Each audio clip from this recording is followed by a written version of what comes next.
চলিয়া যাইবে পতিয়া যাইবে টানতে টানতে গেল না বেলা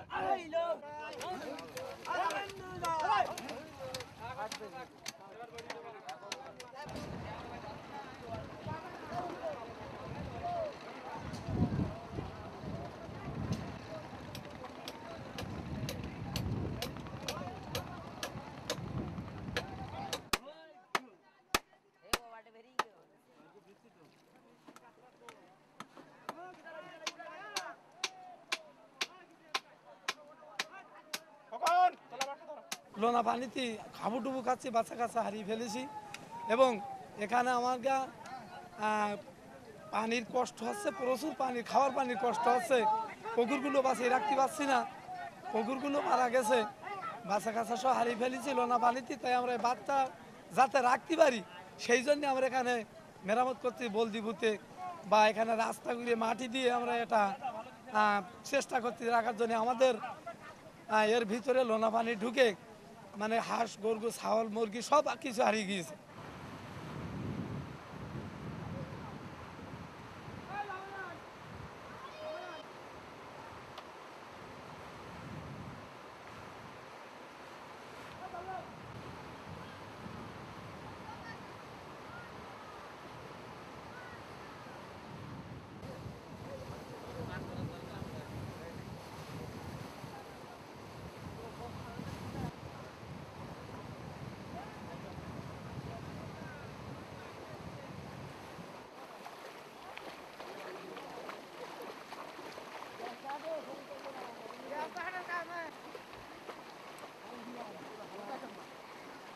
কি হবে হবে না তাই হবে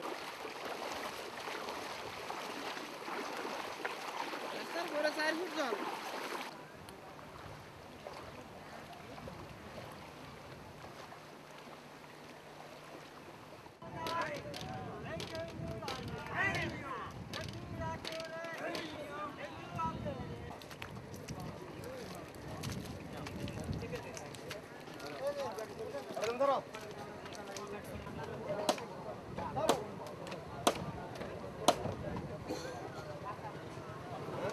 পানি সরকার থেকে পুকুর কাটি দিয়েছে, ওতে পানি খেতে হয়, কিন্তু সেসব সব বুড়িয়ে গেছে আর কি, সব নোনা পানি আছে।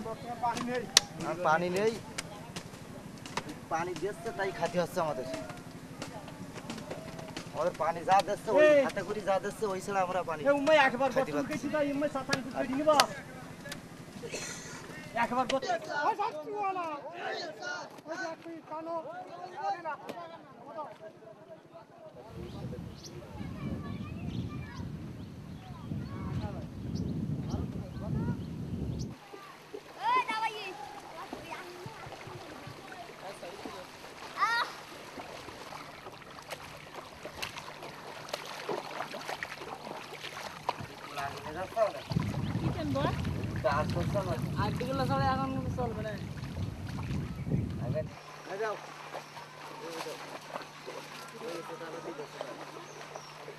আর এবার এই ঘর এইটা ভেঙে গেছে, এই অ্যালবেস্টার এই সাইডে ভেঙে গেছে, তেরপল দিয়ে রাখছি।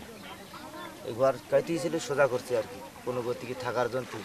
এই দুই ফ্যামিলির লোক এক ফ্যামিলিতে আছি, এক ঘরের ভিতরে কষ্ট করে আছি।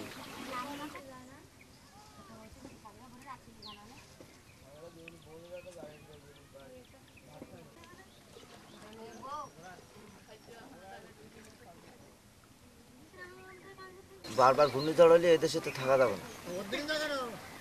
এইভাবে এই 2-3 বার হয়েছে, 3বারে তো মানুষ, আমাদের গরিব মানুষটা আমরা কিছু নাই, যা টুকটাক ছিল সব শেষ। এইবারে একেবারে শেষ করে গেছে, তাতে করে আর আমার এদেশে থাকার মতো কোনো আশ্রা নেই আর কি। গৃহস্থ মানুষের যাদের টাকা পয়সা আছে তারা উপরের দিকে যে লাইন গার্ড করি তারা থাকার চিন্তা, কিন্তু আমি তো কিছু নেই, আমরা কোথায় থাকবো?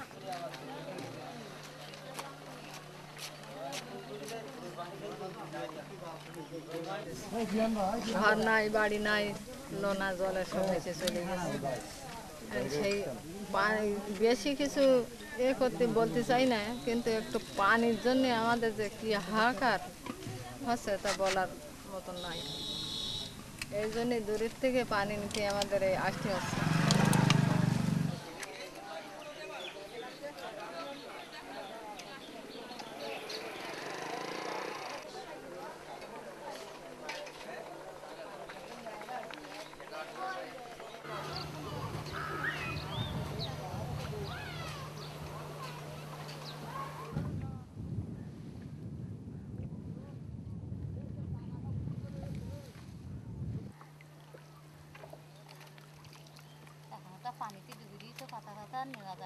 ওই তো পানি সব নোনা হয়ে গেছে ওই পশ্চিমে ওই ওই গভীরতে কলে আমাদের এখানে বেনাদুরি জাতি প্রায় 1-2 মাইল সেইখান থেকে পানি নিচ্ছে একটা লুকু ভাড়া করি হোক কি না এমনি রাস্তাতে ওই ডুব মারতে মারতে যেতে সাঁতার কাটতে গিয়ে ওই ড্রামে পানি একজনের কাছে ড্রাম চাই নিয়ে তাতে করে পানি নিয়ে ঘষাই টেনে নিয়ে এসছে খাইতে হবে তো বাঁচতে হবে তো নোনা পানি তো আর খাওয়া যাবে না